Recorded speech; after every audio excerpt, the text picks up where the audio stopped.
آله وأصحابه أجمعين. طبعا المسجد ايش قلت لي؟ لنفس المسجد يعني؟ إذا ما في داعي للتذكير. ذكرونا في الليلة الماضية ونسينا أن المسجد بحاجة إلى توسعات. تأكيد هذا المسجد لا يحتاج إلى تنمية، لأنه بطبيعة الحال تعلقوا بهذا المسجد وأصبحوا يعتبرون أنفسهم جزءا منه وهو جزءا منه. لذلك أكيد لو فرشت السجادة ما حد منا يفصل. إن شاء الله. عليكم السلام ورحمة الله. مفطرنا الجديد أيها الإخوة، المفطر 13 الغضب.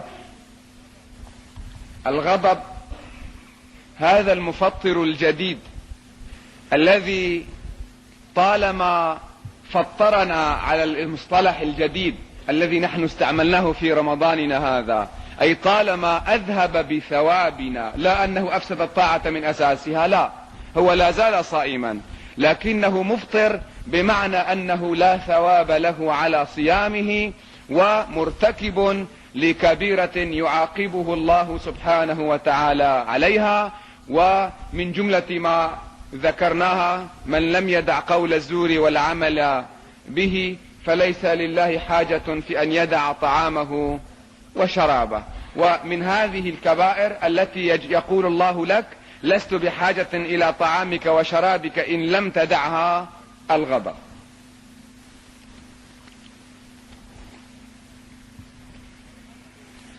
والغضب كما يقول علماء التربية، وأنتم تعلمون من أقصد بعلماء التربية، هم علماء القلوب، أهل التصوف الحقيقيين البعيدين عن البدع والمنكرات، والذين يجعلون شرع الله كما قلنا في ليال ماضية وكتاب الله وسنة رسوله أساس تحركهم، ولا يقبلون أي وسيلة للتربية ما لم يؤيدها شاهدان عدلان هما الكتاب والسنة، وما عدا ذلك لا علاقة لنا به.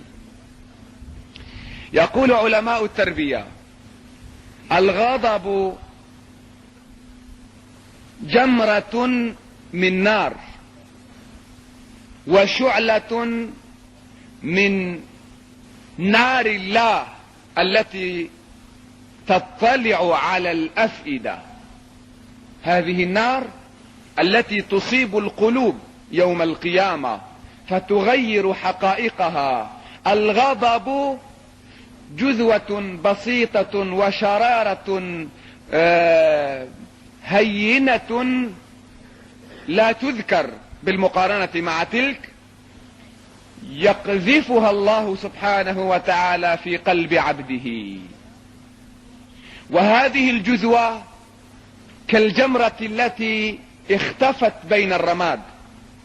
في كثير من الحالات لا ترى الجمرة، لكن إذا هبت رياح الكبر والعجب وغير ذلك من الأسباب المهيجة، حينئذ طار الرماد من على الجمرة وأدى إلى احتراق ما حولها. ولهذا فمن وجدنا فيه شيئا من الغضب وجدنا فيه علاقة نسبية مع الشيطان. من وجدنا فيه شيئا من الغضب وجدنا فيه علاقة مع الشيطان. العرق دساس، وثلثين الولد للخال، فخالنا ويمكن خال الشيطان واحد، لأن الإنسان خلق من المواد الأربعة: من التراب والماء والهواء والنار. ولعلكم جميعا تعلمون متى جاء دور النار: يوم أصبحت صلصالا كالفخار، فالنار له تأثير عليك. إذن هذه أصبح في فخذنا أو في نسبنا نار. والشيطان كما نقل الله عنه يقول: أنا خير منه، خلقتني من نار وخلقته من طين. فمن تحركت فيه جذوة النار هذا يعني أن صفة النارية قد غلبت على صفة الطينية، فشأن الطين السكون والثبات والاستمرار، بينما شأن النار التحرك والتلظي والتغير والفوران. فمن منا رأيتموه يتغير ويتحرك ويفور ويتلظى فاعلم أن العرق دساس، وأن بينه وبين ذلك المخلوق من النار علاقة الآن تحركت، جاءت مبرراتها وآتت مهيجاتها. غير أني أستطيع أن أقول، طبعا كل ما أقوله لا تظن أنه من تجارب الخاصة، فلست حكيما ولا مربيا، إنما أنقل عنهم. يقولون الغضب على 3 مراحل. نعم، هو جزء من كيان الإنسان، لا يمكنك أن تحول بين الإنسان وبين الغضب، لأنه أثر النار، وكل إنسان منا مسه النار. ولكن هذه النارية التي مست الإنسان وهذا الغضب الذي هو أثر من آثار تلك النارية على 3 درجات. هناك حالة نسميها حالة الاعتدال، غضب معتدل، وهذه الحالة هي الغضب الذي ينتظر دائما الإشارة من العقل والدين، فإذا أشار العقل بالتحرك وإذا أشار الدين بالتحرك تحرك وغاضب، وإذا لم يشر العقل والدين بالتحرك ما تحرك وظل ثابتا، مهما طلبت العاطفة والشهوة والكبر والعجب والفخر والمزاح والهزل والتعيير، مهما طلب كل هذا منه التحرك لن يتحرك ما دام هو لم يتلقى الإشارة من قائده المباشر العقل والدين. وهذه هي حالة الاعتدال التي تناسب حالة الإنسان المستقيم، وهي الاستقامة التي طلب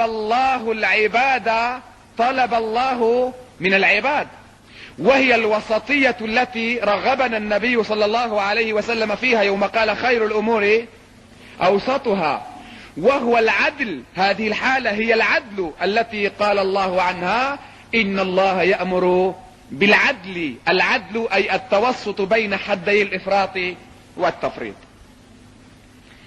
هناك حالة من الغضب نسميها حالة الإفراط في الغضب، والحقيقة هي التي نصب عليها جام غضبنا، وهي التي نشير عليها بأصابع الاتهام.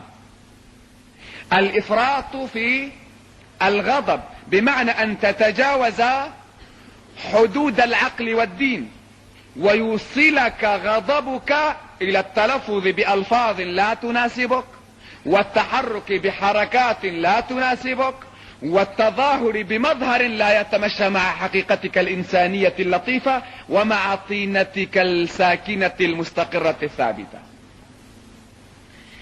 أما التفريط وهي الحالة الثالثة للغضب، فهي أن تضمر حالة الغضب في الإنسان وتذبل إلى درجة يشعر بهوان نفسه، ولا يرى أن عليه أن يثور أو أن يغضب لا لعاطفة ولا لشهوة ولا لنازعة أخرى ولا حتى للعقل والدين.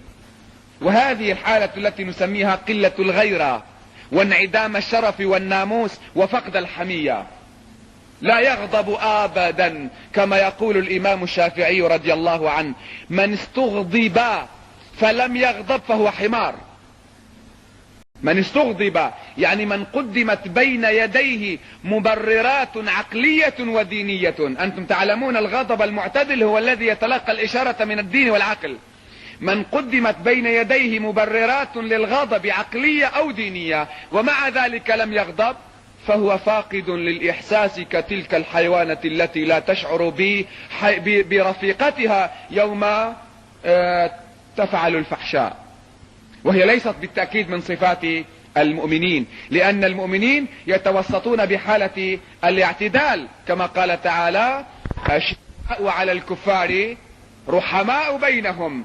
اما ان تكون رحيما دائما حتى لو طلب العقل منك الغلظة، حتى لو طلب منك الدين شدة، تبقى هكذا ساكنا رحيما، فنقول انت قد فقدت الانسانية الكاملة. انما اصبحت من باب ما يقول الشاعر: ولا يقيم على ضيم يراد به الا الاذلان عير الحي والوتد. فقط لا يرضى ولا يقيم على الضيم والظلم المقصود الا الاذلان، عير الحي الذي يذهبون به الى الماء دائما صباح مساء الى البئر، يربطون به الحبل وينقلون به الدلو، فاذا انتهوا من التعبئة حملوا عليه، وهكذا شأنه دائما الحل والترحال والانتقال.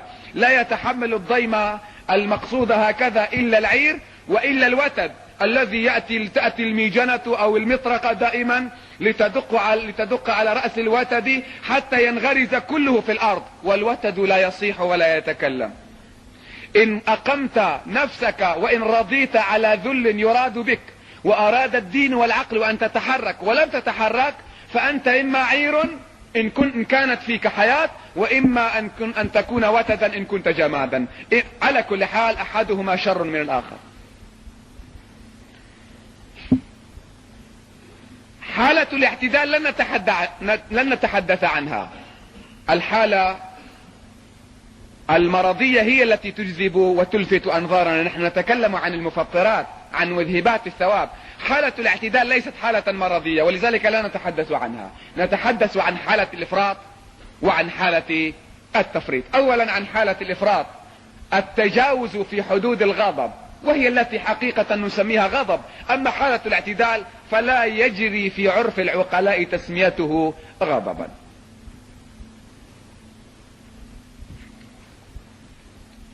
الغضب الذي نعنيه بانه تجاوز لحدود الاعتدال مذموم، لانه يوقعك في امور مذمومة.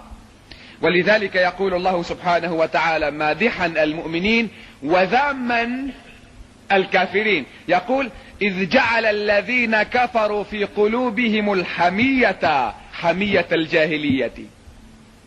الحمية، النعرة الزائدة، الثورة العنيفة هي في قلوب الكافرين. اما المؤمنون ماذا شأنهم؟ وانزل الله سكينته على رسوله وعلى المؤمنين. اما الرسول واما المؤمنون برسالة هذا الرسول فقد انزل الله السكينة والثبات والاستقرار على قلوبهم، وابعد الفوران والغليان الذي يتجاوز بصاحبه حدود الاعتدال. ويقول رسول الله صلى الله عليه وسلم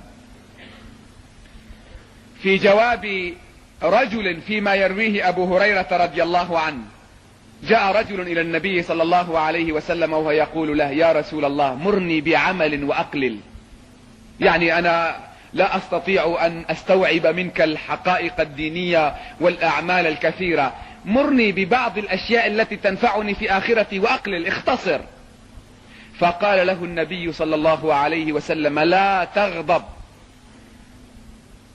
ثم اعاد عليه فقال: لا تغضب، وكأن عدم الغضب جماع كل خير.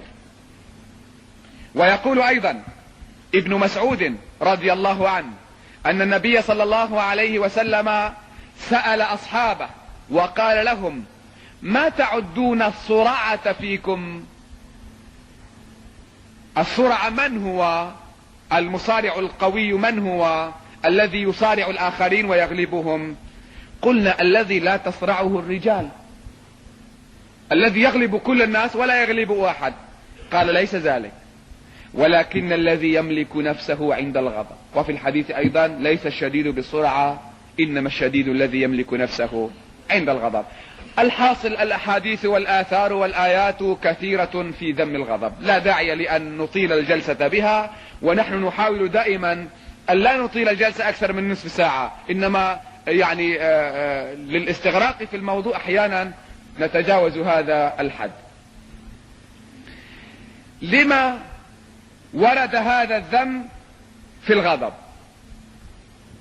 لعل كثيرا من الناس يتساءل: لما هذا الغضب سلط عليه أصابع الاتهام هكذا، حتى أن النبي صلى الله عليه وسلم اعتبره جماع كل خير. يوم قال له مرني وأقلل قال لا تغضب. لما؟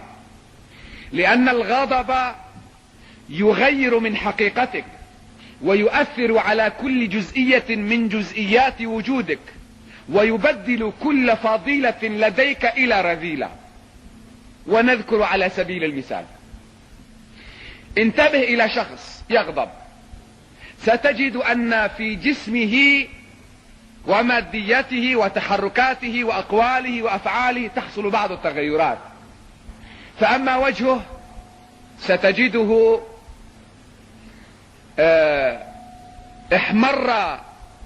احمرت عيناه، اصفر الوجه، توسعت الحدقات، عرق جبينه،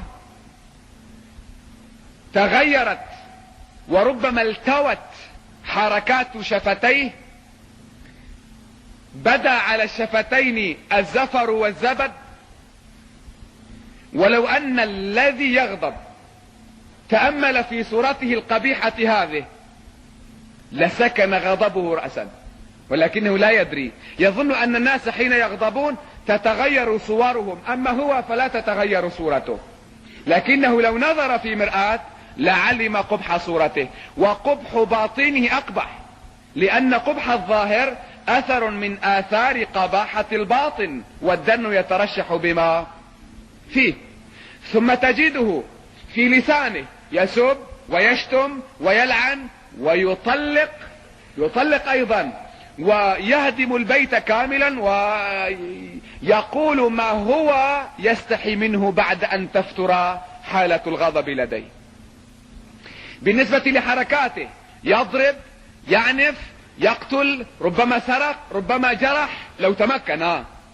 وإذا ما تمكن وانفلت المغضوب عليه من بين يديه ولم يتمكن من اللحاق به وتنفيذ ما يريد، حينئذ يعود الغضب إلى نفسه، فربما ضرب على وجهه، وربما مزق ثوبه، وربما قطعت المرأة شعرها أو لطمت على صدرها، وربما الرجل ازداد غضبا فحمل المائدة وضربها على الأرض، وشال القندرة وضربها على التلفزيون، ويفعل أفعالا عجيبة في حركته الظاهرية. بالنسبة للقلب حدث ولا حرج من التغيرات. الغضب سيثير في قلبه الحقد والحسد والشماتة والسرور بحزن الآخرين والحزن بسرور الآخرين. كل هذه التي سردناها بلغت ربما 20 آفة، كلها ناتجة من الغضب. ولو أن الغضب لا ينتج إلا واحدة من هذه الصفات لكفى الغضب بشاعة وذما. لو أن الغضب لا يغير إلا صورتك لكفاه ذما. ولو أن الغضب لا ينتج منه إلا فقد السيطرة على لسانك لكفاه جرما. ولو أن الغضب لا ينتج منه إلا عدم التحكم في أعصابك وحركتك لكفاه شناعة. ولو أن الغضب لا يترتب عليه إلا تلك الأمراض القلبية التي تفتك بك أولا ثم تفتك بالمجتمع لكفى بالغضب جناية. ما العمل تجاه هذا الغضب الذي غير الحياة كلها من قول وفعل وحركة وسكون وحتى ظاهر وباطن، والتي ذمها الله ورسوله؟ ماذا نفعل؟ كما قلت سابقا، هذه الحالات الخلقية، هذه الحالات المرضية في الخلق لا يمكن أن تعالج إلا عن طريق علماء التربية وعلماء القلوب. غير أن هذا لا يمنع أن نقدم بعض الإسعافات الأولية كما قلنا. أستطيع أن أقول إن وقوفك في وجه الغضب نقسمه إلى قسمين: الوقاية من الغضب والعلاج من الغضب. ودرهم وقاية خير من قنطار علاج. كيف تقي نفسك من الغضب؟ أولا لا يمكنك ان تقي نفسك من حالة مرضية الا ان تقي نفسك من اسبابها. فمهما اتقيت من بعض الدسومات والدهونات لن تستطيع ان تعالج نفسك ما دام السبب الاصلي للمرض الذي على اساسه امتنعت من تلك الدهونات موجودا. لذلك لا يمكنك ان تعالج ان تقي نفسك من الغضب الا بعد ان تتعرف على الاسباب المهيجة للغضب ثم تبتعد عن تلك الاسباب. السبب الاول ايها الاخوة الكبر، رؤية الانسان لنفسه كبيرا عظيما فوق الناس جميعا، هو من مادة وغيره من مادة اخرى. وقد يقول في بعض حالاته وفي احلامه اليقظة انا رب الناس الاعلى. هكذا النفس تقول، ان لم تقل بلسانها فهي تقول عمليا. لذلك اذا اخطأ اي رجل معك ولو خطأ بسيطا تغضب، لانك تقول ان مثلي يجب ان لا يخطئ الناس في حقه، اما وقد اخطأوا فيجب ان اصب عليهم جام غضبي. بل يجب ان يكون كل الناس عبيدا لي وخدما لي ويقدمون الاحسان والطاعة لي. فيوم تجد احد الناس تقاعس تكاثل لم يقم بالواجب الذي انت تحلم به او تظنه ان الناس يجب ان يقوموا به، اذا قصر حسب نظرك ترى نفسك انك قد غضبت تكلمت عليه او عنفته بالقول او الفعل او غير ذلك. كيف تقي نفسك من هذا؟ تقي نفسك بالتواضع، بأن تعلم أنك واحد من هؤلاء ولا داعي للكبر ولا داعي للعجب. وكيف يتعجب من نفسه ويتكبر على الآخرين من عرف نفسه.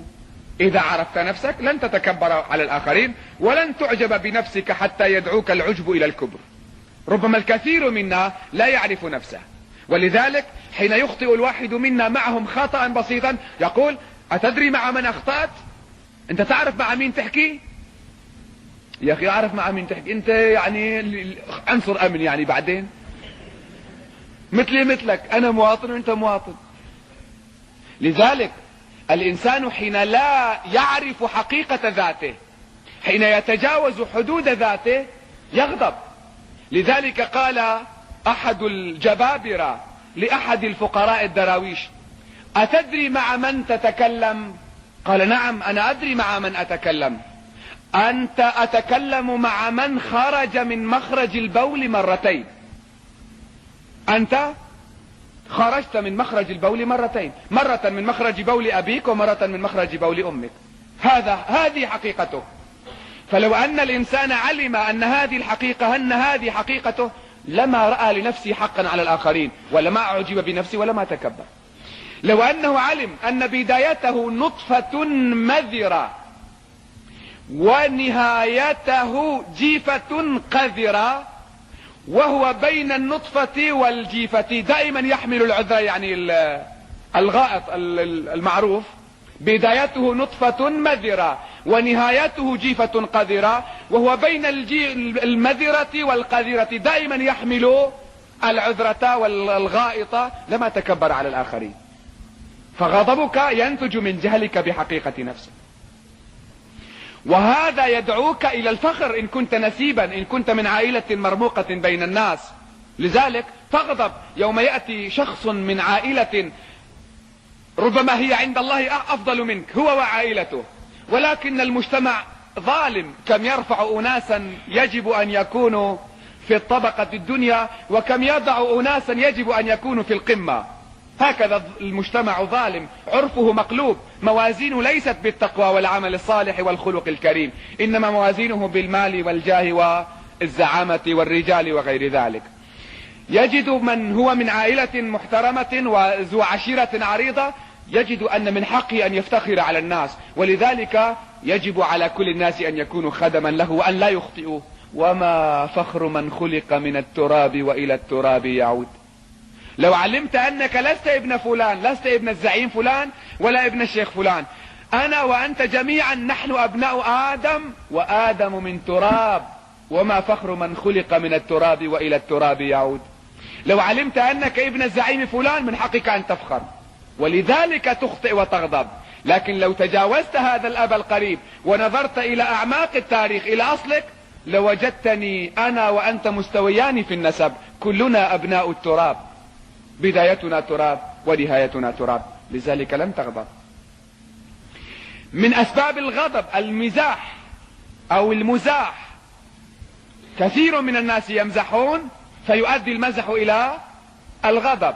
كيف تقضي على هذه الخصلة؟ ان تشغل وقتك بالجد والامور الضرورية واللازمة لدينك وواجبات الدين. لو انك شغلت نفسك بها لاستوعبت كل اوقاتك.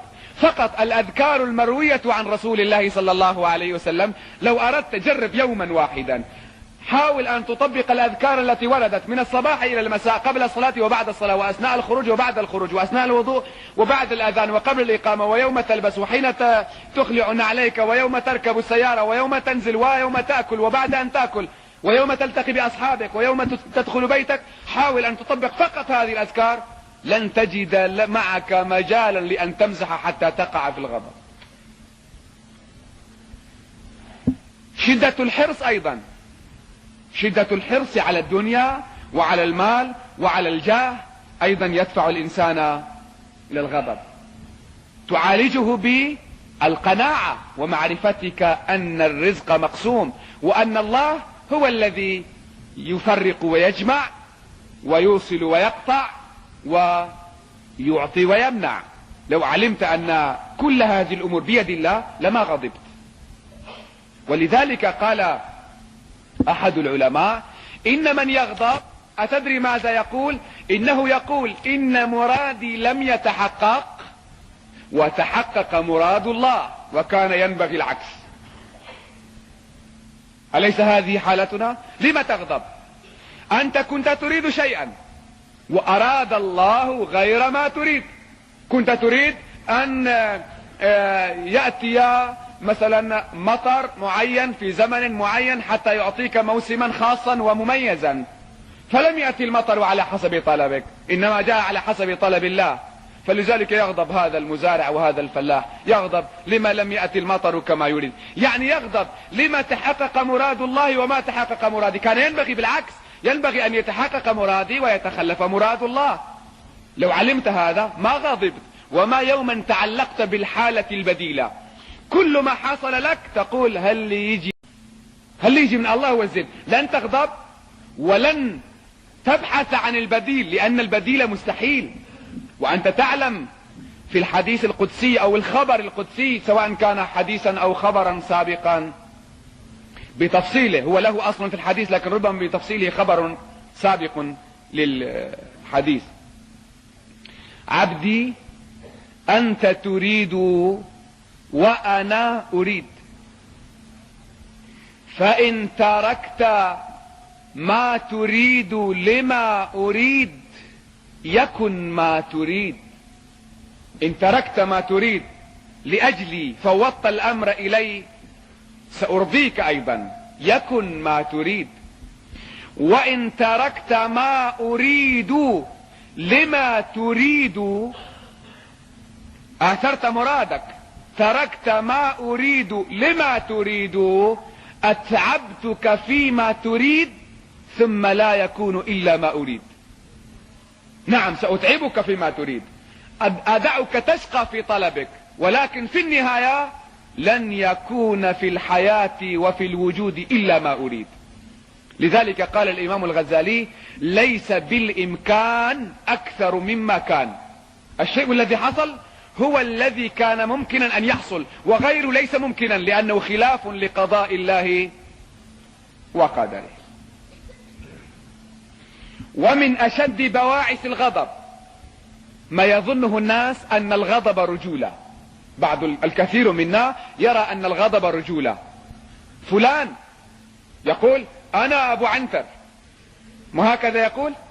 ما حد يقدر يحكي، اللي يغلط معي مو صاير لساعة وكذا وكذا، يعني يعتبر نفسه رجلا إن غضب وإن تحرك غير التحرك المعقول. ظنا منه أنه إن سكت وإن حلم وإن عفى اتهمه الناس بالذل، اتهمه الناس بالذل، وهذا عين الجهالة. إنما الحلم هو العقل والعز، أما الغضب فهو الجهل والذل. وحسب دليل على هذا أن المرأة أسرع غضبا من الرجل، وأنتم تقولون المرأة ناقصة عقل ودين كما قال رسول الله صلى الله عليه وسلم. أيام زمان طبعا يوم جاءت النساء وأضربنا، وجاءوا إلى أحد الكبار من العلماء وقلنا له إنكم تظلمون يوم تقولون إن النساء ناقصات عقل ودين، كيف تقولون؟ ها أنا مستلم للوزارة وتلك رئيسة اتحاد النساء، كيف تقولون نحن ناقصات عقل ودين؟ فقال لهن أنا لا أقصدكن، ورسولنا لا يعنيكن يوم قال النساء ناقصات عقل ودين، إنما يعني بذلك النساء الأوائل، نساء أيام زمان، نساء الصحابيات، هن تلك النسوة قبل 14 قرنا كن ناقصات عقل ودين. قالوا أما نحن، قال فأنتن لا دين لكن ولا عقل، لا عقل ولا دين. أيام زمان كنا ناقصات عقل ودين، أما الآن فلا عقل ولا دين. وحسبك دليلا على أن تعلم أن الغضب ليست رجولة وليست شجاعة أن المرأة أسرع غضبا من الرجل، وأن الطفل الصغير أسرع غضبا من الرجل الكبير. والرجل حين يسن يكبر يكبر يكبر ويشيخ ويخرف تجد أشد غضبا منه أيام نضوجه يوم كان في 40 و50. فالغضب علامة الرجولة أم علامة الضعف؟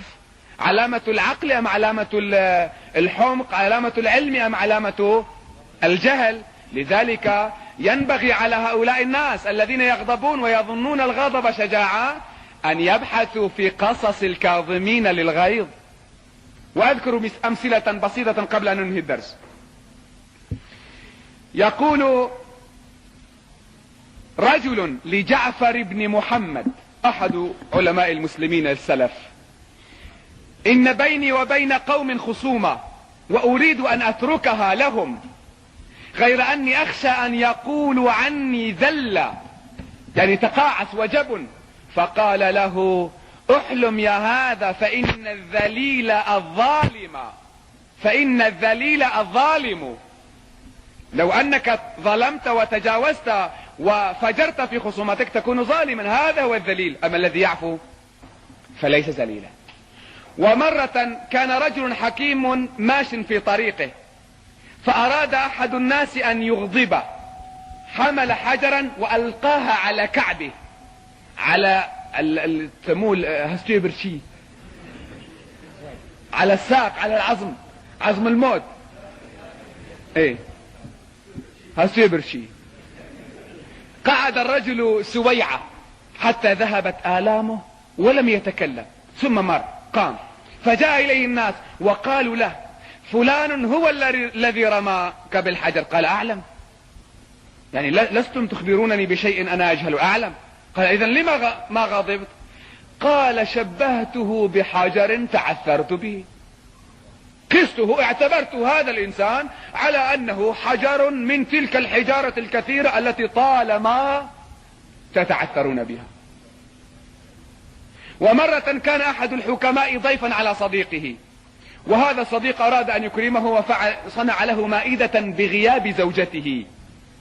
الزوجة ما ترضى، لكن يبدو أنه من سوء طالعه جاءت الزوجة من الدوام من السوق، فرأت مائدة عامرة للضيف، فجاءت وحملت المائدة وأخذته من عند الضيف، وبدأت تشتم صاحب البيت زوجها والحكيمة الضيفة الذي سمته بالطفيل والذي تدخلون بيوت الناس وناني ما دريا كتزكي ودا. فما موقف رجل تقوم زوجته بهذا العمل أمام الضيوف؟ سيقوم يضربها. ذهب الرجل ليضربها فأخذ الحكيم بيده وقال له: لعلك تذكر منذ 10 سنوات كنت ضيفا في نفس هذا البيت، ووضعت لنا مائدة تحت ذاك الجدار، وكانت لديكم دجاجة فنزلت الدجاجة على مائدتنا وقلبتها، أغضبنا يومها؟ قال لا. قال اعتبرها الدجاجة، اعتبرها دجاجة. بل أنتم تقولون عقل 7 نساء بدجاجة وهي تضرب منقارها بغير شيء. حتى لا ولو أطلنا حتى لا يبقى شيء من موضوعنا إلى غد. هذه التي ذكرناها وقاية من الغضب. أما إذا غضبت كيف تعالج نفسك؟ بقولك أعوذ بالله من الشيطان الرجيم، وأن تدعو لك، وأن تتوضأ، وأن تقعد إن كنت واقفا، أو تضطجع إن كنت قاعدا، وآخر الدواء أن تسجد لله سبحانه وتعالى وتصلي، كما قال رسول الله صلى الله عليه وسلم: ألا إن الغضب جمرة في قلب ابن آدم، ألا ترون إلى حمرة عينيه وانتفاخ أوداجه، فمن وجد من ذلك شيئا فليلصق خده بالأرض، أي ليسجد لله وليظهر عبوديته وذله حتى لا يغضب. نرجو الله سبحانه وتعالى أن يحمينا جميعا من الإفراط في الغضب، إنه على ما يشاء قدير. النقطة الأخيرة والتي وعدت أناسا أن أتحدث عنها. كثير من الناس وجاءت مناسبة يقولون أنا غضبان، أنا أشعل سيكارة، يدخن ويقول أنا غضبان. والنار يا أخوة لا يطفأ بالنار،